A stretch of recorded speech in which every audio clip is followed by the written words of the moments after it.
the clean space appointed by SET to support its growing London art centres. Like, comment and subscribe for all the latest on our new videos. Specialist commercial cleaning company, The Clean Space, has been appointed by contemporary arts organisation and registered charity, SET. The Clean Space will deliver scheduled cleaning services across 8 of SET's multi-purpose art centres in London. SET transforms vacant buildings into creative and community spaces encompassing artists' studios, galleries, workshops, event spaces, and social venues.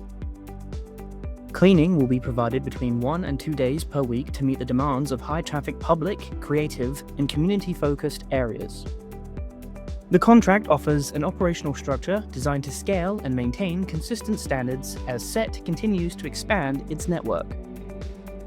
SET centres host a wide-ranging program including exhibitions, workshops, live music, film, talks, and local community projects. The sites covered by the new cleaning contract include Vauxhall, Deptford, Fulham, Catford, and the City of London.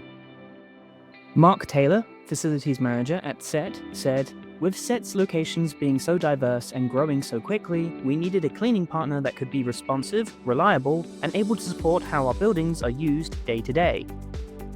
Wes Smith, Head of Sales and Marketing at The Clean Space, said, "SET is a fantastic organisation with a clear purpose, supporting artists and communities by keeping creative space accessible across London. Its buildings are varied, busy, and constantly evolving, so the cleaning requirement has to be flexible, responsive, and consistent." To learn more, read the full article in our contract wins category. Read more at TWinFM.com.